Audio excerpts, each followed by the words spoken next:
Yeah. So actually, I've transcribed everything that Steve Jobs ever publicly said, and I've studied it and studied it. So I have all kinds of insights about how he showed up.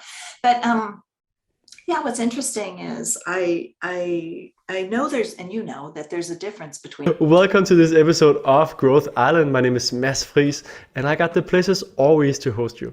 Today, I got a communication expert on. It's Nancy Duarte. She's a communication expert who's been featured all of the big places, but just to name a few: Time Magazine, Forbes, Fast Company, Wired, Wall Street Journal, New York Times. Her company, Durate Inc., I'm still not pronouncing it right, is a global leader when it comes to communication. And she's also written 6 books, 5 which has won awards. And Mhm. she's done a TED Talk, which has more than 3 million views on TEDx site and like 800,000 views as well on YouTube. And in general, her stuff is getting a ton of exposure when you go to YouTube as well. So I'm pretty proud to have Nancy on. Nancy, thank you so much for coming on. Well, thanks for having me. It's going to be fun. It is. And so, Nancy, we already spoke a few minutes, and some guests are just more pleasant to speak to than others. And I can already feel you. You're one of the easier to talk, which is Wow, also I good. hope I fall in that category. My husband is like, it's other people who think you're a communication expert because when you talk to me, it's a little blurry. So hopefully I'll be clear. It's always easier outside the home, I think. Yeah, yeah, isn't that true? So, how did you get into such a big focus on communication? That's a good question. I did go. I only have a year of college, and when I took speech communication in college, I got a C minus, and I got a D in English, and now I write books in English about speech communication. I was always comfortable public speaking. I did some traveling in high school and kind of traveled and spoke and really enjoyed it. But it wasn't until the business started to get niched in presentations. So we actually, Apple was our biggest client for years. And they were people don't realize Apple was the first company to hook up a projector to a computer at the scale of a conference. And it was a really big deal, a really big day. And so because presentations is such a big part of their marketing strategy. We've been their go-to presentation company for 33 years and 34 years now. And so because people would leave Apple or the Silicon Valley grew, we just kind of spread like little beautiful seeds all across the Silicon Valley. And we focused on presentation just as a niche, which no other company had done that at that time. And so then by 2008, we've been in business for 20 years. And that was when I wrote my first book, where I was like, I guess I am the defining expert in doing this, after doing it for the biggest brands in the world for 20 years. So that's kind of one of my employees said it best, and I've kind of ripped this phrase off from him, is that presentations found me, Yeah. and then I just loved them when they were so reviled, and everyone hated presentations, and we just kept loving them and making them great and setting an example to the world of what a great communicator and a great presentation looks like. And Yeah. presentations are so powerful. So, you mentioned Mhm. Apple. Did you get a chance to work with the big Steve Jobs on any of his Well, presentations? we can't talk. Actually, I can mention now that they're a client, but we can't talk about the work that we Okay, do for them. fair. Yeah, sadly, but I Yeah, wish we could, but we don't get to talk about it. fully fair. But you, in your Yeah, TED Talk, you actually analyze one of his talks yeah, and explain I like did. why he is such a good communicator. Can you tell me a Yeah, bit more about that model? yeah. So actually, I've transcribed everything that Steve Jobs ever publicly said, and I've studied it and studied it. So I have all kinds of insights about how he showed up.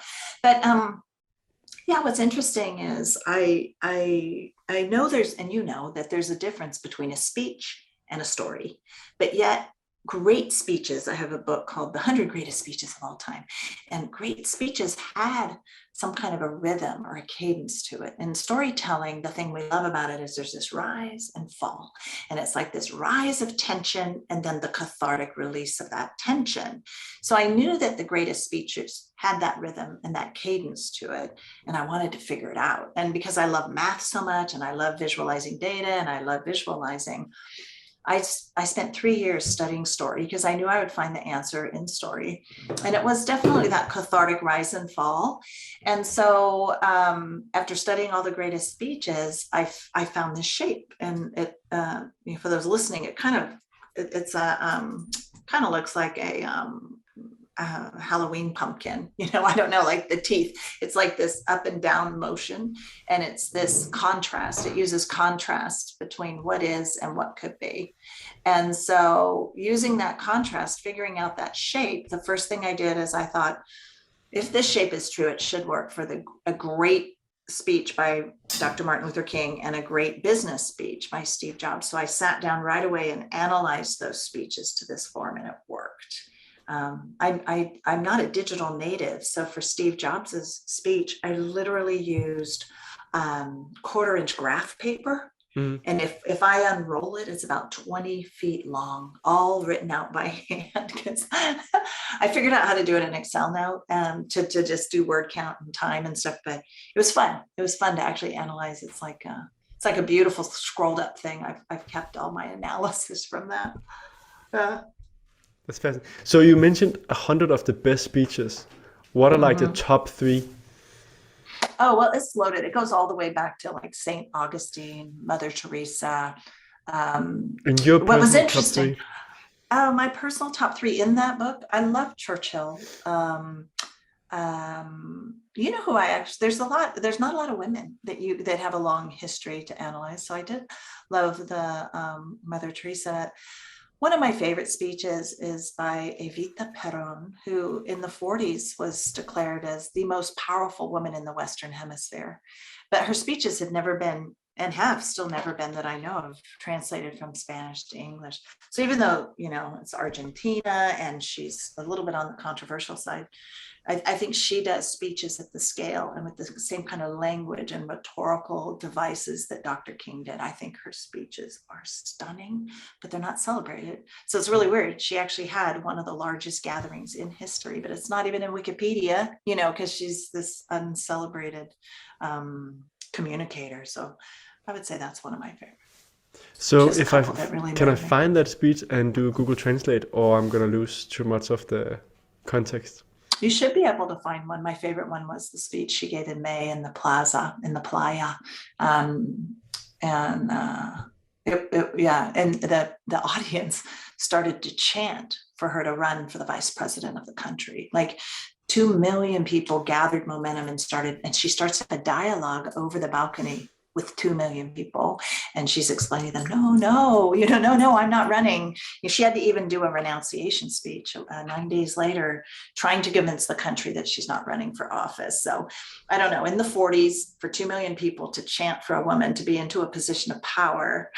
That's gotta love incredible. That, right? It's incredible. I really love that one. Yeah. I need to do a video about that one. I have it already. I just don't make the videos about it. I need to do that. That would be interesting to see. Mm-hmm. What are some of the top tips for good presentations? Yeah, I love that question. The top tips I think are, first, you need to work on your story outside of the slides. I think people are like, I'm going to present, I'm going to go launch PowerPoint. Well, there's this whole lot of, I wouldn't say that PowerPoint, Keynote, Google Slides, those weren't made to be this innovative, creative place where you think outside of the box, right?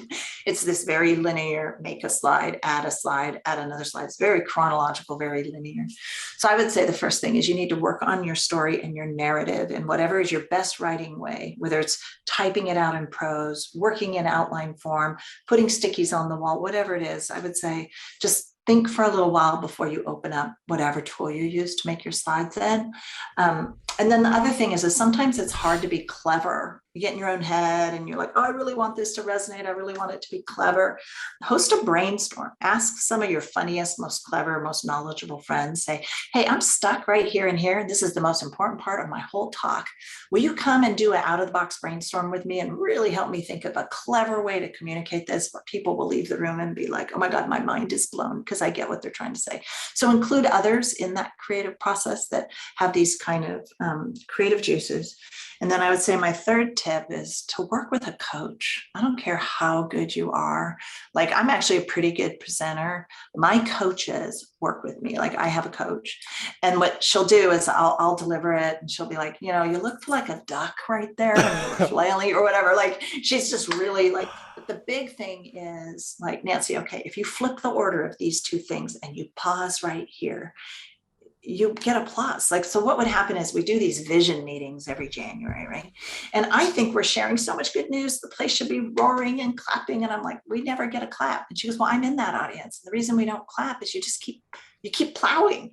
And so it was so funny. I rehearsed, worked with her. And we did our vision talk that year. And we went 10 minutes over because there was so much applause. I mean, same format, same kind of material, but she just taught me how to set it up and release it in a different way. And I wasn't looking for applause. I just thought, how am I not gauging the emotional reaction of the people in the audience properly, that I would, if I was in the audience, I'd want to clap. And then she said, I did want to clap, but you don't let us. I'm like, oh. So working with a coach is always really good. Makes sense. Those famous pauses that are so powerful in all all speeches. Yeah, and we were talking about Dr. King before we hopped on here, and he did these pauses that were just so powerful, and they give you enough time to tweet. Like if you pause long enough in the middle of your talk, people can like, they paused. It's like punctuation. They pick up their phone and they'll tweet what you said. It's kind of interesting what pauses can do. Yeah, definitely. I like your point as well about coaches.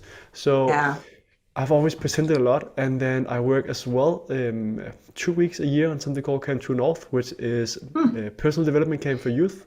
So like 14 to 19, and it's just so rewarding because I love that. You see these kids totally transform in 5 days. It's like my heart melts. I normally don't get that emotional, but I gotta say it's hard to keep the tears away on day 5 when you see how some of these kids change. But one of the guys there, they care a lot about facilitators and how you present. And a guy called Henrik, he is so skilled when it comes to technique and the words that you use. So like we're having a lot of training, and he can like take one, like your sentence and how he changes it up, and those small things is just like, wow, it makes a difference. Yeah, especially if the coaches, like our coaches are part story coach, part delivery coach, and it's the eye contact, and I was pacing too much, or all those things, and it's more than finesse. It helps your credibility and how you show up as an expert. So yeah, it's really powerful. I also know other people that had semi-comedian come out, watch their talk, write down notes, and come with suggestions to make it more fun. And I'm kind of puzzled sometimes that people don't put more effort into their talks. Yeah, I hired a guy who was a comedian, and then and he fired me.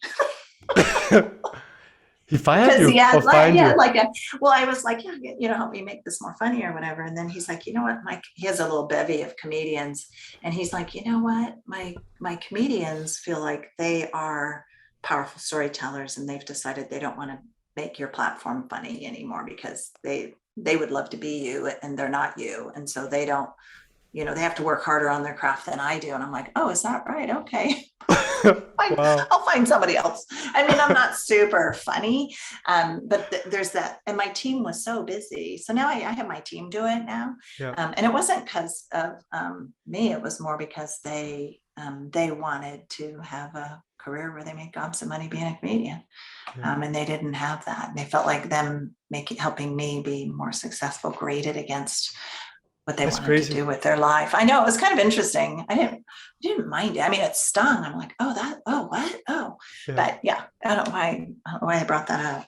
But it's one of, I think it's fun because I was talking to a guy earlier today, and he used to do copywriting for other people. And it's the best way to like move up is do it for other people and get paid for doing that and see how they're succeeding.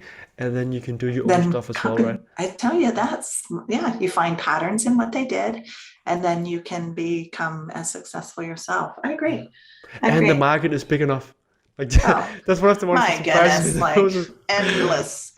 The market's huge. Yeah, and it is for most things. It's very, very few places where the market is too small that there's not room. Same in the health space. There's so many people competing against each other. Like the biohacking space, which is like it's such a small niche. Don't compete. Help each other make it bigger, so that more people think it's smart instead of like having like small wars. Claw each other. Yeah.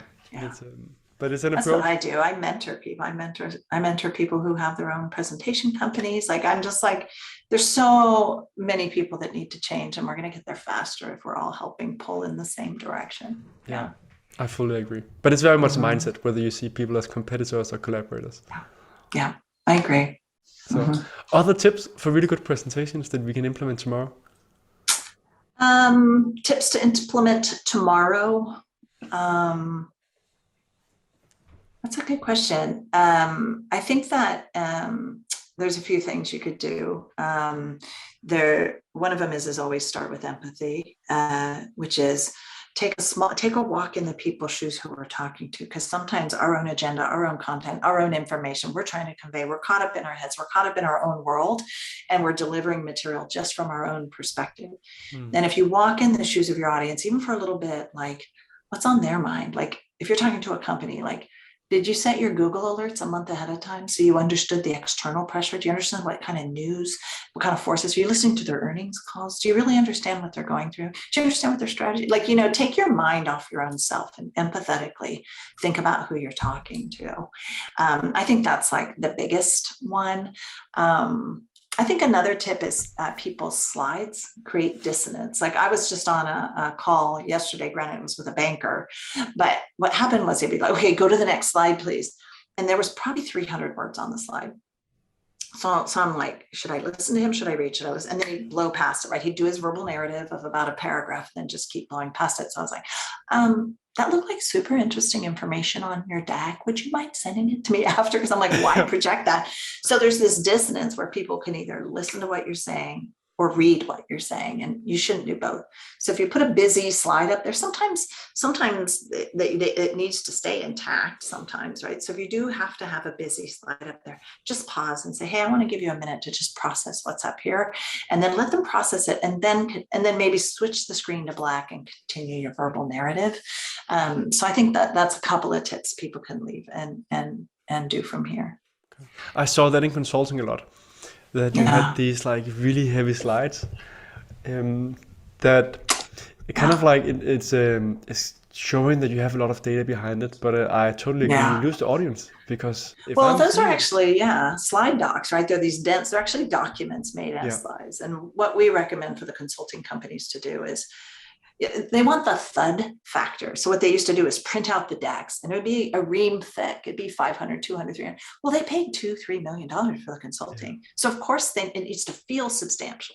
So they would print the deck one-sided and just kind of thud it in front of everyone. So it's like, oh, wow, this feels like $2.5 million worth of consulting, right? And so we recommend they create an appendix, put everything you want in the appendix, create a great narrative, but in the front, make a 3 or 5 slide narrative, conceptual narrative about what's the content. So it's almost 3 parts. There's the front part that's conceptual and sticky that you verbally deliver. Let them read your executive summary that might be 10, 20 slides, and then stick the appendix in there so it looks like you're smart, but don't include it so people know that you've done your homework. But don't put it in there while you're presenting. Nope. So I get it. I did. You worked at consultancies, huh? I was in Deloitte, and I've many of my good friends in the different consultancies, and I had training. I was through my university. I was part of these case teams where we got sent around the world to represent my university, and we got training in PCG, McKinsey, and so on. So we learned how to make these really heavy slides. And we've rebuilt all the templates and systems for the big brands. But they now, still want their dense slides there. Yeah. I still see it where it's like, I see some consultancies are now making beautiful slides where they can tell a story. But still I get surprised about seeing some of those heavy slides. And again, it needs to be an appendix, right? It needs to be called an appendix.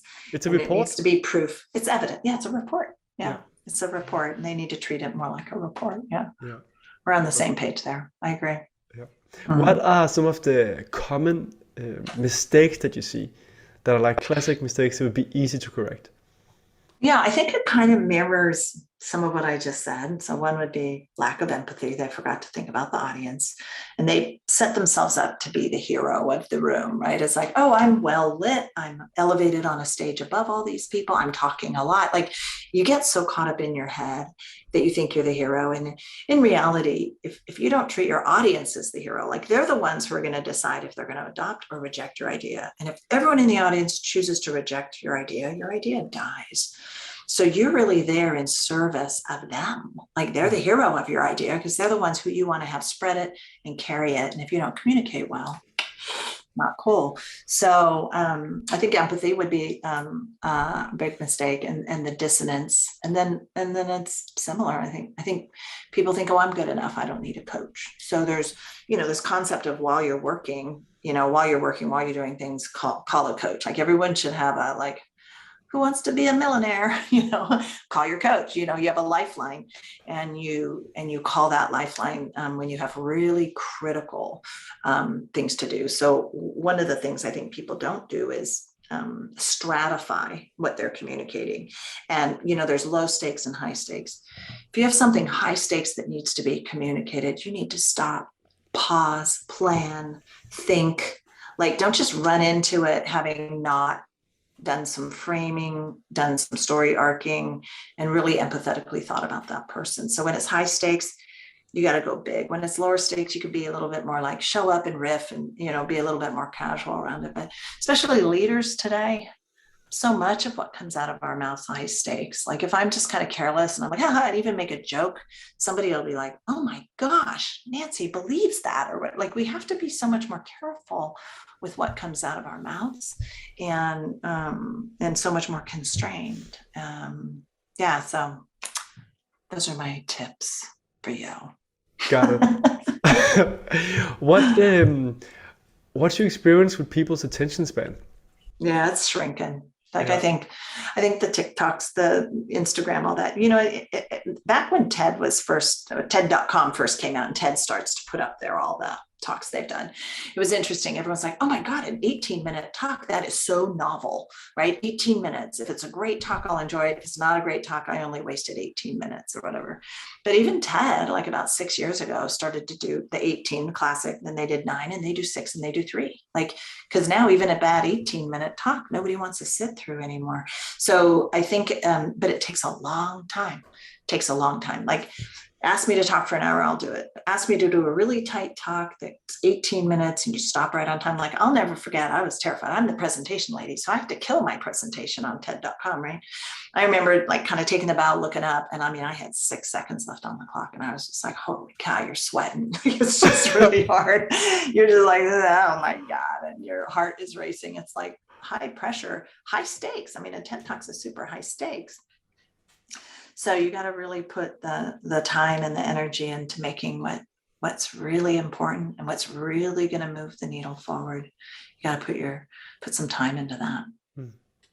I definitely see that, like with TikToks and everything being shorter and shorter. Mm-hmm. It's rewiring. It's rewiring the brain. It's also changing how we are then doing presentations. Like because storytelling is one of the most powerful tools to get people engaged. Mm-hmm. But not like you really gotta have the good story. Like the pauses really gotta be that. You really gotta have the hooks quick. Otherwise, people are like losing attention. Of course, if they're like forced to be there in a room, they'll listen. But if you do presentations as well that you do for the internet, it really gotta be fast. Yeah, and my son actually, he spent time this week, and he's like, well, let me walk you through the top YouTubers. Let me tell you why they're amazing. It's just this like, I don't know.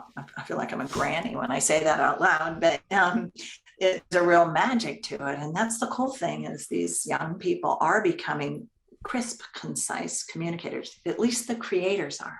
But what about all the other people who now are only consuming these short, brief, quick?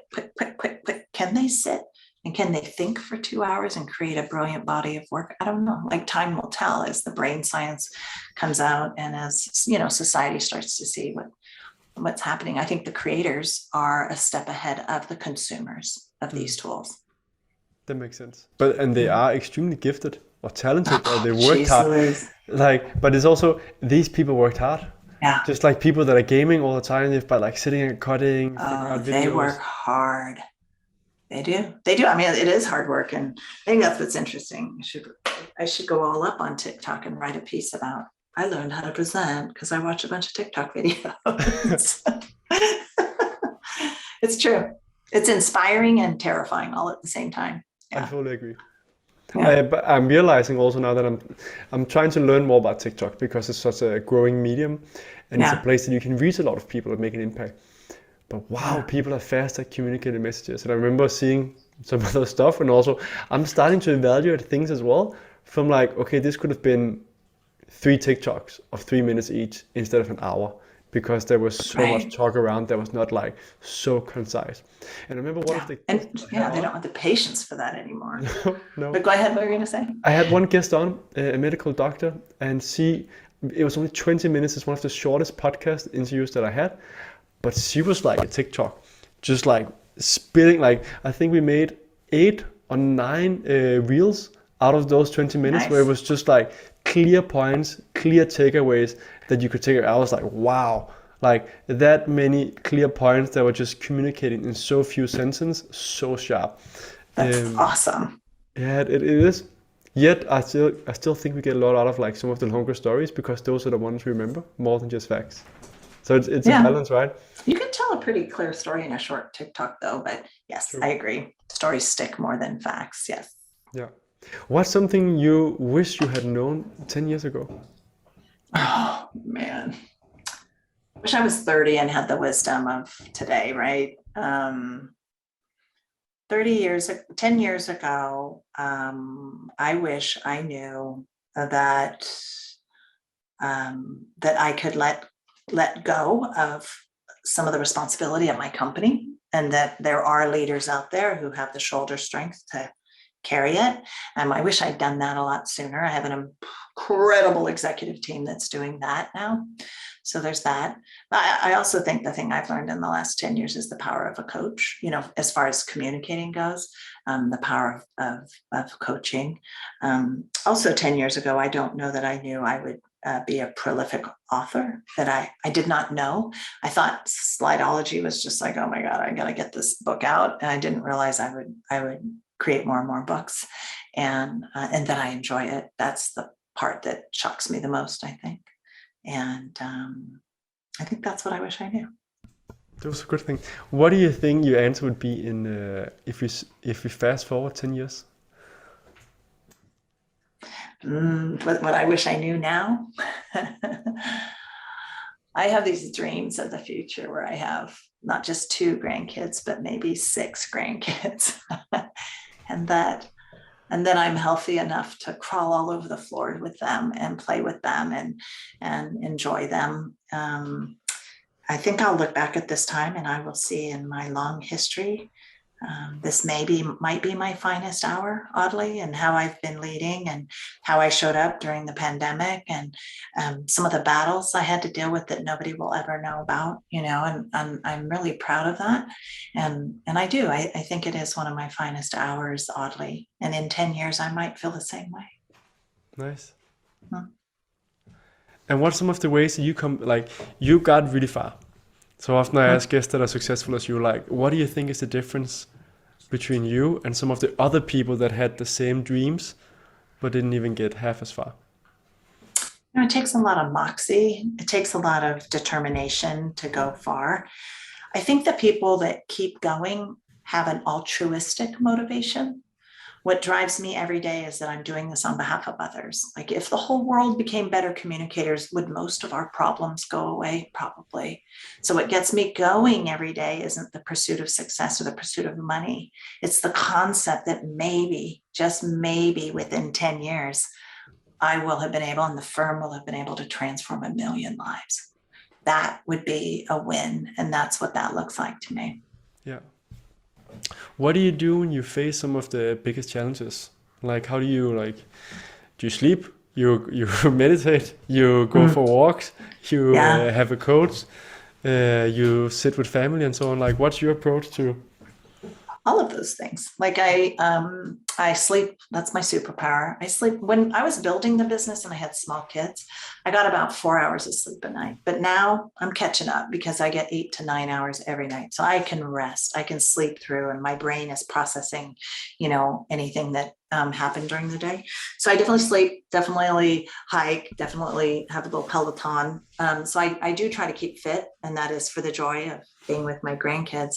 But the way that I kind of ground myself is I take care of my soul, my spirit. and I have a place that's like right here. It's just opposite my desk. It's got a really beautiful warm light, and I have my sacred texts and my scriptures. And every day I get up and contemplate and think and try to be in a completely different modality than work. And that regrounds me and makes me think more expansively. And so that's a practice that I do too, to just kind of deal with, life and create meaning.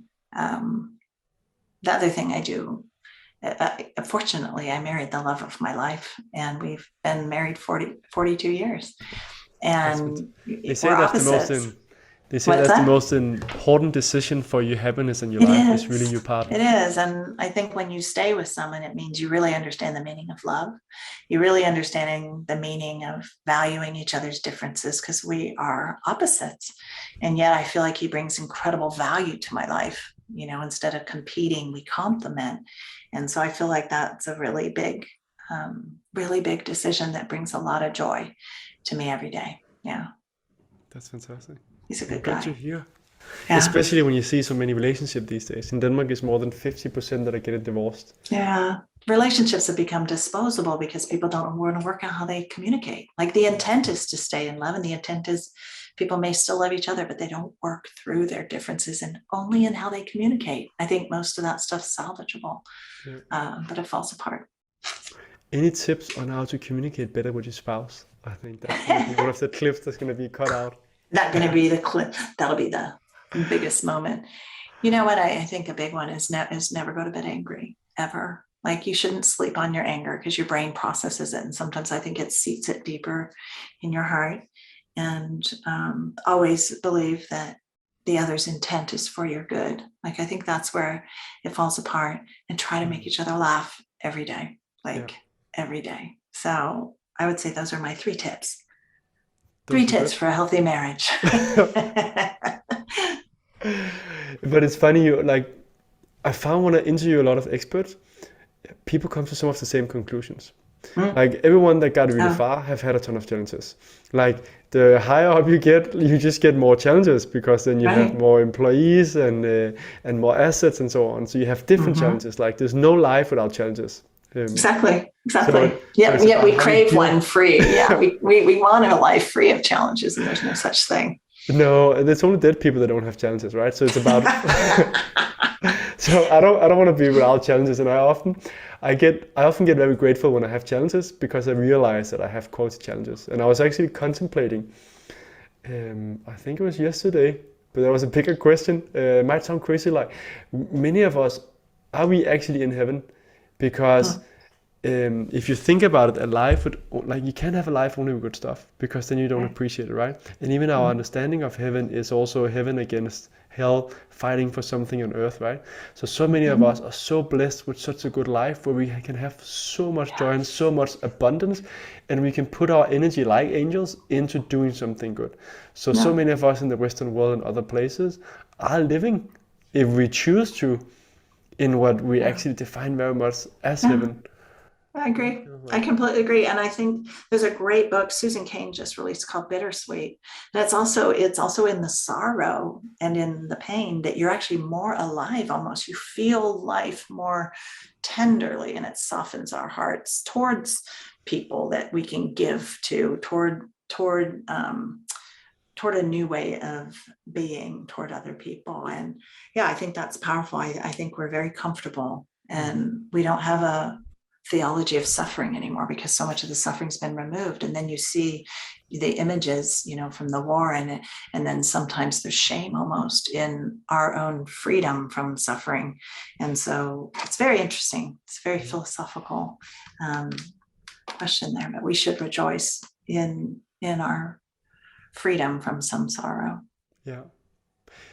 Back to communication, Nancy, while I have the chance to shoot some questions. What are some of the misunderstandings or things that experts are saying in the industry about communication that you wish were not said, and be like, hey, this would be nice just to get clarified? Yeah, I think people have said presentations are ineffective, and I don't believe that for a minute. they blame like the tool or the format instead of having it be that the person just didn't plan. So a couple of the things that are happening, like I remember I spoke at South by Southwest, and like all of a sudden like 100 people walked into the room, and I'm like, what just happened? They're like, oh, someone tweeted you were interesting. So they all literally got up out of a session and left and came into an interesting session. And people do that with their feet at conferences now, but they do it digitally. Like they'll watch and put a bet and invest their time in something that's interesting. So I do think presentations are effective. I don't think they're ineffective. I think some people, I know like Jeff Bezos, there's Sheryl Sandberg, different people have said, I ban this tool from our company. And then it went to the extreme. I don't think banning it solves it. I think presentations are effective because when you can create a model or you can create a graphical way of explaining things, you see what I'm saying. And if someone can see what you're saying, they understand you.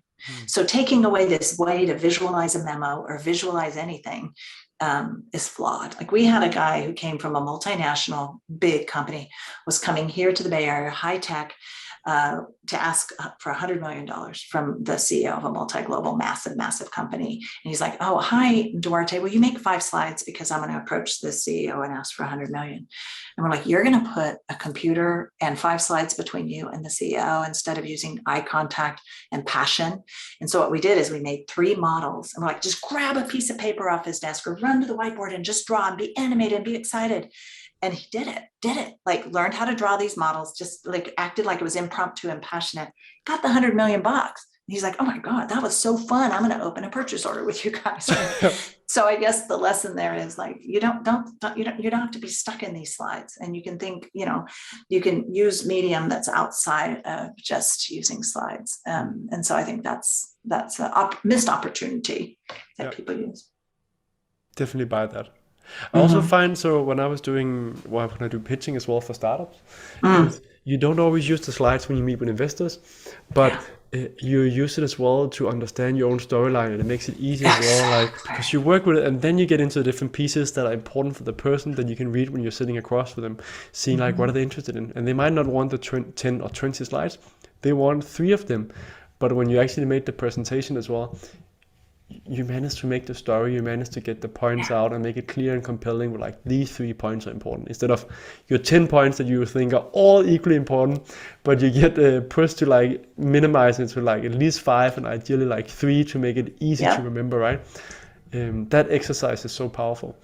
Yeah, it aligns. Like it's so interesting because people think the pitch is really about getting ready to pitch, but I just worked with a company and they have a pitch tomorrow with a VC. So it's totally fun because we've worked in massage, and they're like, God, this whole process of just writing a deck transformed the whole company, right? It brings clarity, it brings alignment. It brought so much value to them. And then the whole team rallied behind it. And that was as much value. Now let's see if they get the money, right? I'll have to let you know if the money comes through or not, but it's powerful. It is. Yeah. Tell me a little bit more about what your company do, and also what you take the most joy in doing these days. Oh, so you want to know what the company does? Is that what you said? Yeah. So our company is experts in the spoken word and in communication. So you could either work with us, which means we will write and produce visuals and get you ready for your beautiful staged gig, or you could learn from us. So you could learn from us in how we solve problems for the highest performing brands in the world. So we have a training business and a service business, and that's what the company does. And then your question about me was what? What do you prefer or like the most to do these days? What I like to do the most these days, it's funny. I'm a CEO, public speaker, and author. So my life was crazy pre-COVID, like really crazy. I actually really enjoyed how much our lives powered down. So this morning I'm getting ready with my husband. I'm like, this is crazy. I don't like this. Like, I just don't like the speed that things are accelerating. So I enjoy alone time, not alone, but like meaningful time. And we're going to start pushing things off of our calendar again, which is going to be fun. So the slowing down is one of the newfound appreciations. So you slow down to speed up, right? If you can slow down enough to where it feels like you've stopped time, it feels like you've lengthened the day. It's this opposite thing. Like now when I spend time, I'm looking at my place where I do my kind of, my more spiritual work. you think you're wasting time. Like a lot of people would say, I don't have enough time in my day to do that. But it's almost like when you do things like that, it kind of bends time. It gives you time back. Or maybe some of the obstacles or obstructions that would have happened in the day you avoid because you're not as careless, you're not as quick, you're slow, slow to speak and slow to anger. Like those kinds of things actually create more problems for you than you realize. So I think that slowing down time is actually making me more time, oddly. Yeah, I believe more and more people are realizing that. I think so. Yeah. So tell me more about those habits. Like Oh, half my an hour, habits. yeah, and that practice that you have. Yeah. So I literally, so my main desk kind of faces this way. And then I have a whole nother desk and it's got my kind of my little sacred texts and like a little golden light, I don't know, it's just my place where I'm in a completely different modality. And that's what I tell people that do anything creative. I say, you've got your workspace where you do your email, you're doing your Excel, you're doing, all this stuff, and you need a different place that you go where your brain knows, oh, I'm in a different place. This isn't my analytical thinking space. This is my dreaming, creative, soulful space, And so that's kind of what I do is I'm looking at it, lovingly looking at my space. But yeah, that's what I do there. And it's just my morning practice of prayer and scripture reading. And it's just beautiful. It's just beautiful. Sounds amazing. I can see you lighting fully up just speaking about it. So that Yeah, I love testify it. to the value of it. Yeah. Time is flying, Nancy. I would love to have more hours speaking with you, but I know you have a lot of things to do as well. Where can people find out more about you? Yeah, so I'm on Twitter at Nancy Duarte, and the company is at Duarte. I'm on LinkedIn pretty heavily, and there's also a Duarte LinkedIn page there. I do connect to everyone who connects to me on LinkedIn, and I'm pretty active up there. So Fantastic. I'll make sure to link to that in the show notes so people can thank find. you. And then you might get on And TikTok one day. Duarte.com too. Yeah, Yes. TikTok maybe. I'm on Instagram, but I've never done a post. But yeah, so the company is on Instagram. Got it. I'll link to that as well. Yeah. I always end up asking 3 advice for living a happy, healthy, and meaningful life. You might have mentioned some of it already. Yeah, I feel like I did. I think having a robust spiritual practice, take care of your body so you can climb around on the floor with your grandkids one day. But the biggest thing is, did you love? Like, I think when we die, if there's this place between heaven, hell, and earth and all that, I think the one question that would be asked is, did you love? Did you learn to love? And that's what I try to do. I try to be generous in love. And when you're giving love, it creates meaning and happiness, not only for yourself, but hopefully for the other ones too. Beautiful. Yeah. Nancy, thank you so much for your generous time here on the show. I really appreciate it. Thanks for having me. It was fun.